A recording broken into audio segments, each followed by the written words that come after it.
और उसकी पत्नी गंगा एक कच्चे मकान में रहते थे।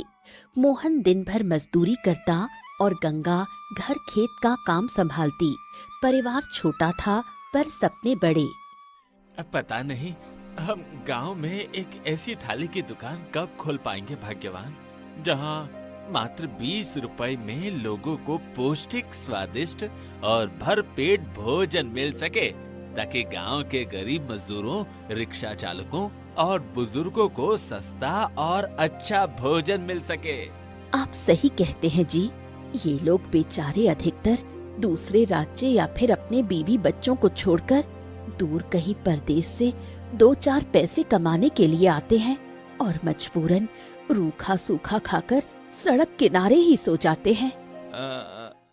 सुनो गंगा, कल बसंत चाचा ने कहा था कि सरपंच ने गांव में बाजार में एक छोटी सी जगह छोटे व्यवसायियों के लिए रखी है।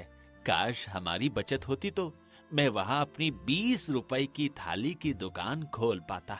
एक थाली में दाल, चावल, 2 सब्जी, रोटी और 1 मिठाई, बस 20 रुपए में। आपका सपना तो बहुत प्यारा है जी, लेकिन जमीन जायदाद तो है नहीं जो गिरवी रखकर पैसे ले आऊं। हमारे पास तो बस 2 गायें हैं जिनका दूध बेचकर हम गुजारा करते हैं। अरे दूध बेचने से जो कुछ बचता है उसे जोड़ रहे हैं, एक दिन जरूर काम बन जाएगा। मैंने तो मेन्यू तक बना लिया है और कहां से मौसमी सब्जियां और पौष्टिक अनाज लेना है वो भी तय कर लिया है। उधर गांव के बीचों बीच बने भव्य मंदिर के पुजारी और गांव के सबसे बड़े साहूकार भोला पंडित को जब इस बात का पता चला तो उन्हें ये विचार ही मूर्खतापूर्ण लगा, क्योंकि वो गांव में सब कुछ अपने नियंत्रण में रखना चाहता था। अरे सुनते हो बल्लू, वो गरीब मोहन जिसके पास पहनने को ठीक से कपड़े तक नहीं है, वो 20 रुपए की थाली बेचने की बात कर रहा है। अरे उसे कौन बताए कि गांव में भोजन का व्यवसाय केवल हमारे पंडित जी भोजनालय का एकाधिकार है। हम वहां 50 रुपए की थाली बेचते हैं।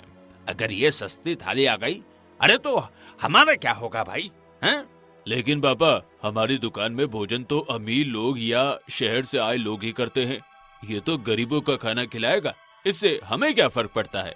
अरे मूर्ख, व्यवसाय का पहला नियम है प्रतियोगिता को जन्म लेने से पहले ही खत्म कर दो। अगर ये गरीब 50 रुपए वाली थाली नहीं खा सकते तो उन्हें भूखा रहना चाहिए। यह हमारा सौभाग्य है कि भगवान ने हमें दूसरों को खिलाने की शक्ति दी है, इसलिए कीमत तो हमारी मर्जी की होगी। हाँ? तभी भोला पंडित ने तुरंत एक योजना बनाई और अगले दिन जब मोहन बसंत चाचा के साथ बाजार में उस छोटी सी दुकान की जगह देख रहा था, भोला पंडित वहां पहुंचा। अरे बसंत भाई और मोहन, कैसे हो? अरे ये जगह देख रहे हो, बहुत अच्छी जगह है। मैंने तो सोचा ही था यहाँ एक प्रसाद की दुकान खोलने की, ताकि मंदिर में आए भक्तों को ताजा प्रसाद मिल सके। प्रसाद की दुकान है? अरे भोला पंडित, मगर ये जगह तो गांव पंचायत ने छोटे गरीब व्यवसायियों के लिए आरक्षित की थी। हाँ। और क्या मंदिर सेवा से बड़ा व्यवसाय हो सकता है, हैं? अरे वो भी गरीबों के लिए। देखो मोहन, तुम एक गरीब लड़के हो, तुम्हारे पास अनुभव नहीं है। दुकान चलाना कोई खेल नहीं है, इससे तुम्हारी बचत डूब जाएगी। इसलिए तुम्हारे लिए बेहतर है कि मेरे मंदिर में ही एक सेवक की नौकरी कर लो। मैं तुम्हें 1500 रुपए महीना दे दूंगा। हाँ। धन्यवाद पंडित जी, पर मैं नौकरी नहीं, अपना छोटा सा काम करना चाहता हूँ। मेरा सपना है कि गांव का हर गरीब व्यक्ति कम से कम एक बार पेट भरकर भोजन कर सके। मोहन की दृढ़ता देख भोला पंडित का चेहरा तमतमा गया, लेकिन उसने अपना गुस्सा छिपा लिया। उसी शाम जब मोहन और गंगा अपने घर के पीछे बनी छोटी सी गौशाला में गायों को चारा डाल रहे थे, बसंत चाचा तेजी से आए। अरे मोहन बेटा, बड़ी अजीब बात है। पंचायत ने अचानक फैसला बदल दिया है। वो जगह अब नीलामी पर डाल दी जाएगी। जो सबसे ज्यादा बोली लगाएगा उसे वो जगह मिलेगी। ये जरूर भोला पंडित का काम है। उन्होंने पंचायत पर ये सब करने का दबाव डाला होगा। अब हम क्या करेंगे? हमारे पास तो नीलामी में बोली लगाने के लिए पैसे भी नहीं हैं। जो भी हो, हारना नहीं है। बसंत चाचा, क्या नीलामी अभी हो गई? नहीं बेटा, 1 महीने बाद है। पर तुम तो जानते हो, भोला पंडित के सामने इस गांव में कौन बोली लगा सकता है। उसकी तो जेब तो बहुत गहरी और गर्म दोनों है बेटा। उस रात मोहन ने ठान लिया कि वो अपनी दोनों गायों को बेचकर, जो उनकी आय का एकमात्र सहारा थी, पैसे जुटाएगा और नीलामी में बोली लगाएगा। लेकिन गंगा गाय बेचने को राजी नहीं थी, क्योंकि वो उन्हें अपने बच्चों की तरह पालती पोसती थी। नहीं जी, चाहे कुछ भी हो जाए, हम उस छोटी सी जगह के लिए अपनी गाय नहीं बेचेंगे। नहीं बेचेंगे मतलब नहीं बेचेंगे। जरा समझो गंगा, अगर हम अपना सपना पूरा कर लेंगे तो सैकड़ों लोगों का पेट भरेगा। ये गाय भी तो हमने पाली ही इसलिए कि कभी जरूरत पड़े तो काम आए। आज वही जरूरत है। मोहन द्वारा मिन्नतें करने पर और गरीब लोगों का मुंह देखकर गंगा आखिरकार गाय बेचने के लिए राजी हो गई। ठीक है जी, हम गाय बेच देंगे, लेकिन आप वादा करिए कि जब हमारी दुकान चल निकलेगी तो हम फिर से एक गौशाला खोलेंगे। मोहन गंगा की हर बात मान अगले कुछ दिनों में अपनी प्यारी गायों को एक भरोसेमंद व्यक्ति को बेच देता है और कुछ पैसे जुटा लेता है। तभी नीलामी का दिन आता है और गांव की चौपाल पर लोग इकट्ठा होते हैं। देवियों और सज्जनों, तो बाजार वाली छोटी दुकान की जगह की नीलामी शुरू होती है। शुरुआत बोली 5,000 रुपए। 5,000, अरे 10,000, 11,000, 25,000। भोला पंडित ने एकदम से ऐसी बोली लगाई कि सब हैरान रह गए। मोहन के पास बस 20,000 रुपए थे। उसकी आंखों के सामने अंधेरा छा गया। तभी उसने बसंत चाचा की तरफ मदद भरी नजरों से देखा। अरे सरपंच जी, ये जगह तो गरीबों के लिए थी। इस तरह नीलाम करके आप उस उद्देश्य को ही खत्म कर रहे हैं।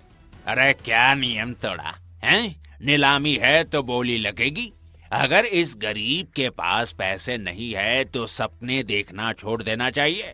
चलो सरपंच, 3 बार पूछ लो। तभी सरपंच ने 2 बार पुकारा। 25,000 1 बार, 25,000 2, 25,000 3। अपने सपने को चकनाचूर होते देख मोहन का सिर शर्म से झुक गया।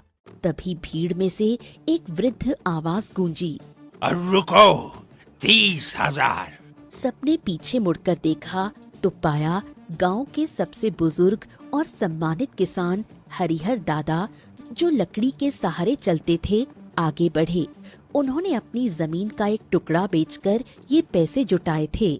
ये जगह मैं ले रहा हूँ और मैं इसे 1,000 रुपए महीने किराए पर इस लड़के मोहन को दे दूंगा, ताकि वो अपनी 20 रुपए की थाली की दुकान खोल सके। ये सुन पूरी चौपाल पर तालियों की गड़गड़ाहट गूंज उठी। ये देख भोला पंडित का चेहरा गुस्से से लाल पीला हो गया। वो गुस्से से वहाँ से चला गया। वहीं मोहन भाव विभोर हो उठा। दादा, आपने मेरा सपना बचा लिया। आपका बहुत बहुत धन्यवाद। मैं कभी आपका और गांव का नाम नहीं डूबने दूंगा। बेटा, तुम्हारा सपना सिर्फ तुम्हारा नहीं, पूरे गांव के गरीबों का सपना है। अब जाओ और अपना काम शुरू करो। इस जीत से उत्साहित मोहन ने अगले ही दिन से दुकान की मरम्मत और तैयारी शुरू कर दी। गंगा उसकी पूरी मदद करने लगी, लेकिन भोला पंडित हार मानने वाला नहीं था। उसने अपने बेटे बल्लू को बुलाया और एक नई साजिश रचनी शुरू कर दी। अरे सुन बेटे, मोहन कल बाजार से आटा, दाल और मसाले खरीदने जा रहा है। तू उसी थोक वाले रामलाल को पहले ही मिल जा। उसे कहना कि अगर उसने मोहन को सस्ता और बासी या मिलावट सामान बेचा तो हम उसका सारा बकाया चुका नहीं देंगे, नहीं तो उसकी दुकान बंद करवा देंगे, समझा? पिताजी, पर अगर ये बात मोहन को पता चल गई तो? अरे कैसे पता चलेगा? गांव के लोग तो बस स्वाद और कीमत देखते। अगर पहले ही दिन से थाली का स्वाद खराब रहा या किसी को तबीयत खराब हो गई तो ये 20 रुपए की थाली कभी नहीं चलेगी और देखते देखते दफन हो जाएगी। दूसरी तरफ मोहन ने हरिहर दादा की मदद से मिली दुकान को साफ सुथरा करवाया और उसने मोहन की 20 रुपए की थाली का एक सुंदर सा बोर्ड लगाया और बड़े ही उत्साह से बाजार से आटा, दाल, चावल, तेल और मसाले खरीदने निकल पड़ा। आओ रामलाल भाई, जल्दी से मुझे सारा राशन दे दो। मेरे हाथ तो किसी गरीब को भोजन कराने के लिए मरे जा रहे हैं। हाँ। अरे लो भाई, देर किस बात की? मैंने पहले ही सारा खेल रच दिया है। मेरा मतलब है कि राशन बांध दिया है। मोहन को नहीं पता था कि भोला पंडित के इशारे पर दुकानदार रामलाल ने उसे मिलावटी और निम्न क्वालिटी का सामान दे दिया है।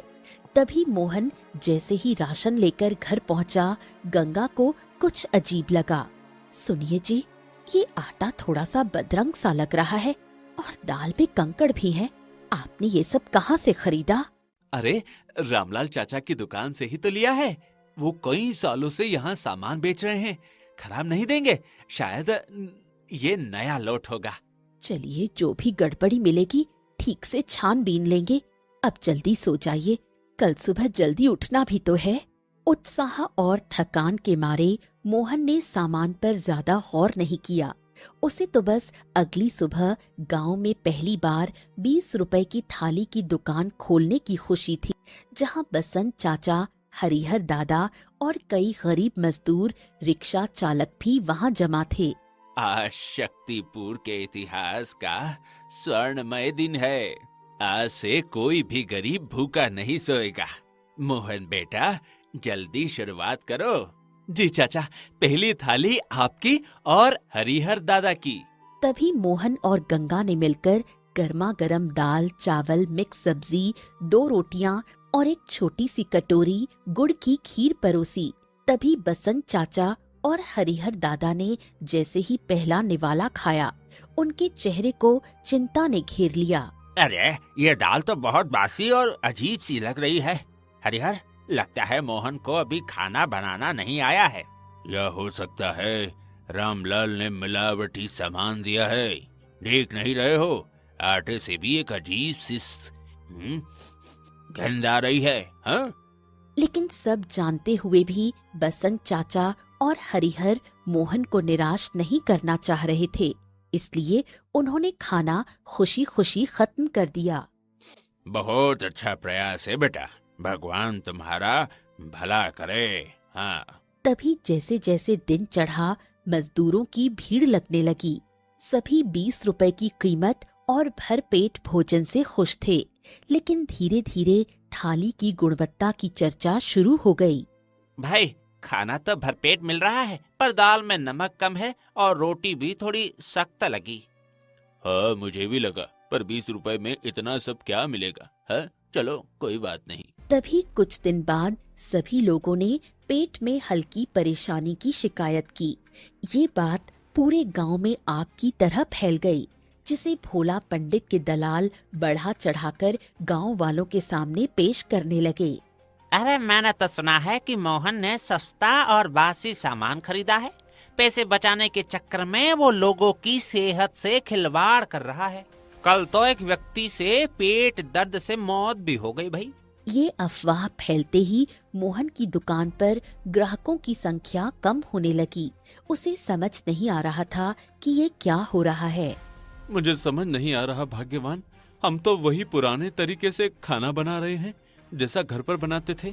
फिर लोगों को यहाँ स्वाद क्यों नहीं मिल रहा है? आज तो एक थाली भी नहीं बिकी। सुनिए जी, मुझे तो लगता है कि समस्या हमारी मेहनत में नहीं बल्कि कच्चे माल में है। शायद रामलाल चाचा ने हमें अच्छा सामान नहीं दिया। पर ऐसा कैसे करेंगे वे? हमने तो पूरे पैसे दिए थे। तभी बसंत चाचा दुकान पर आए।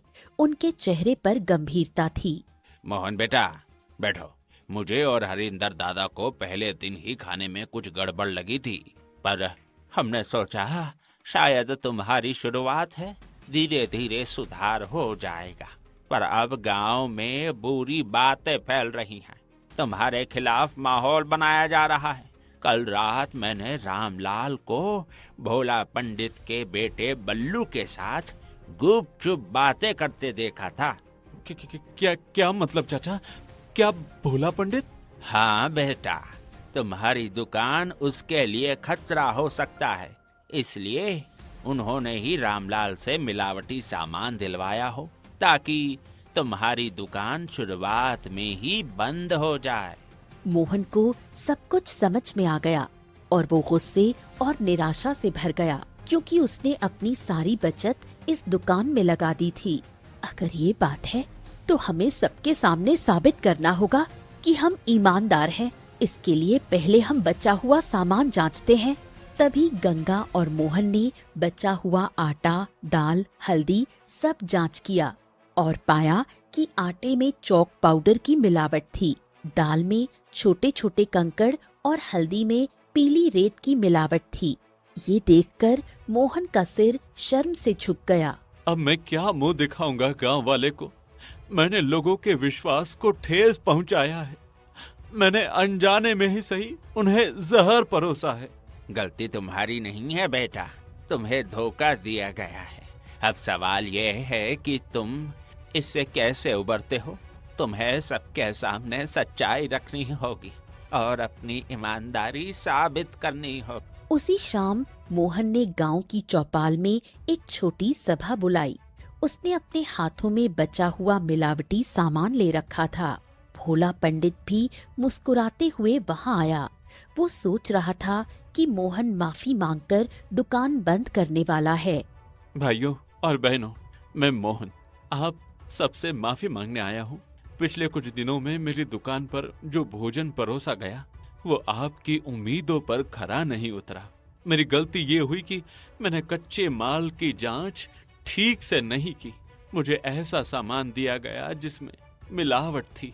मोहन ने वो मिलावटी आटा, दाल और सारा राशन लोगों को दिखाया, जिसे देख लोग हैरान रह गए और रामलाल की खूब धुनाई की। अरे अरे अरे अरे तुम मुझे क्यों मार रहे हो? और मैंने ये सब भोला पंडित के कहने पर किया था।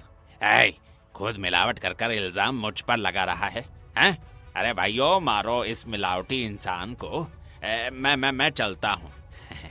रामलाल को घायल छोड़ भोला पंडित तुरंत रफू चक्कर हो गया।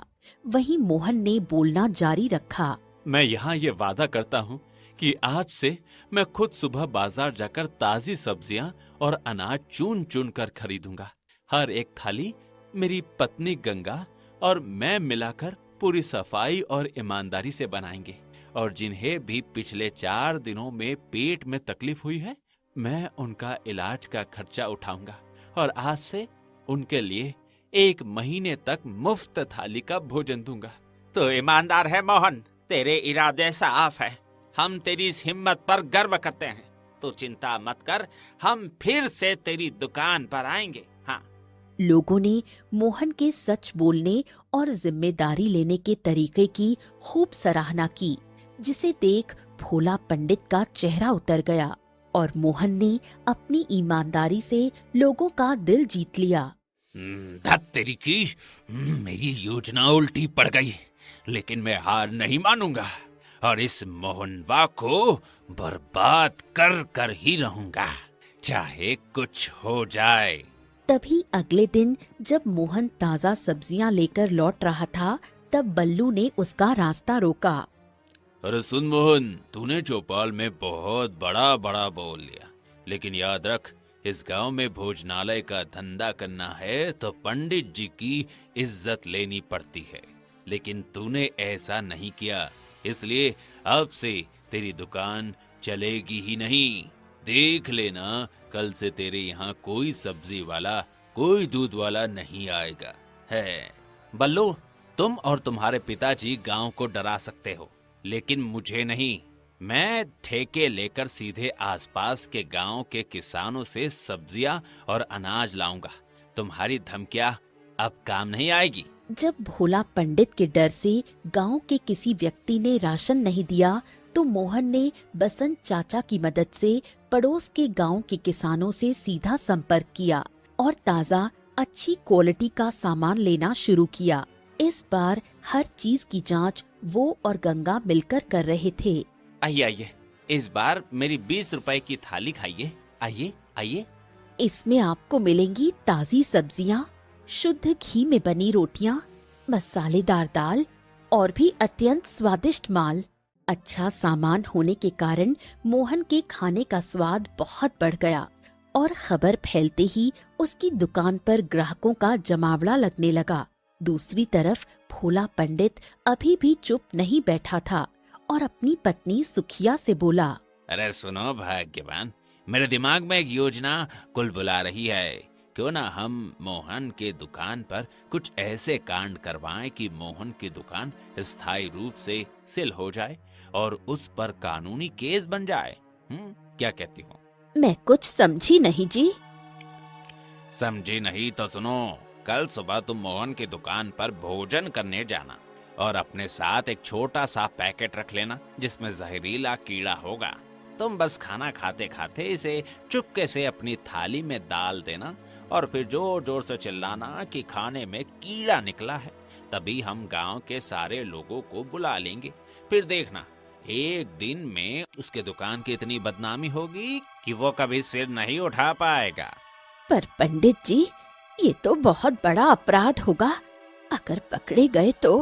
अरे कौन पकड़ेगा? तू गांव की पंडिताइन है, तेरी बात पर सब यकीन करेंगे और मैं सरपंच और स्वास्थ्य अधिकारी को पहले से ही तैयार कर लूंगा।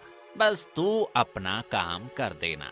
तभी अगली सुबह मोहन की दुकान पर भोला पंडित की पत्नी सुखिया आई थाली खाने, जिसकी साड़ी के पल्लू में वो छोटा सा पैकेट छुपा हुआ था जिसमें कुछ मरे हुए कीड़ों को रखा गया था। देखो जी, आज तो आपकी थाली खाने सुखिया पंडिताइन भी आई है। लगता है इन्होंने अपनी हार मान ली है। हाँ, पर मुझे अजीब लग रहा है, ये कभी हमारी दुकान पर नहीं आती, हमेशा अपनी दुकान पर ही खाना खाती है। हाँ, खैर जो भी है, आज ये हमारी ग्राहक है, इसे तुम अच्छे से भोजन परोसो। तभी सुखिया ने थाली ली और एक कोने में बैठ गई। वो धीरे धीरे खाना खा रही थी और बार बार आसपास देख रही थी। उसका हाथ कांप रहा था। तभी दुकान के पीछे से एक तेज आवाज आई, सांड, सांड! देखो, पीछे एक सांड आ रहा है, सभी पीछे हट जाओ। ये आवाज गंगा की थी। उसने जानबूझकर ऐसा कहा ताकि सबका ध्यान पीछे की तरफ चला जाए। सुखिया का ध्यान भी बट गया। उसी पल गंगा तेजी से सुखिया के पास पहुंची और उसके पास रखी अपनी थाली को उठाकर दूसरी तरफ रख दिया और एक नई गर्म थाली उसके सामने लगा दी। पंडिताइन, आपकी थाली थोड़ी ठंडी हो गई लग रही थी। ये लीजिए ताज़ा गरम थाली। हमारे यहाँ ग्राहकों का इतना सम्मान तो बनता ही है। ये देख सुखिया हैरान रह गई। उसकी पुरानी थाली जिसमें उसने जहरीला कीड़ा डाला था, गंगा उठा कर ले गई। तभी दुकान के सामने शोर मचाते हुए भोला पंडित, सरपंच, स्वास्थ्य अधिकारी और एक स्थानीय अखबार का रिपोर्टर आ पहुँचे और भोला पंडित ने आते ही नाटक शुरू कर दिया। अरे ये क्या हो रहा है? लोगों को जहर परोसा जा रहा है। मेरी पत्नी ने बताया है कि यहाँ खाने में जहरीला कीड़ा डालकर परोसा जा रहा है। ये तो गांव वालों को सेहत के लिए खिलवाड़ है भाई। ये दुकान बंद करो। मोहन, ये गंभीर आरोप है। अगर ये सच है तो तुम्हारी दुकान तुरंत सील हो जाएगी। सभी ग्राहक हैरानी से देखने लगे। तभी गंगा आगे बढ़ी। उसके हाथ में वो पुरानी थाली थी जो सुखिया के सामने से उठाई थी। पंडित जी, सरपंच जी और आप सभी ग्रामवासी, पंडिताइन ने जिस थाली में कीड़ा देखा बताया है, वो थाली ये है ना? मैंने अभी अभी आपकी पत्नी की थाली बदली है क्योंकि वो ठंडी हो गई थी। हाँ हाँ, वही है, उसी में था।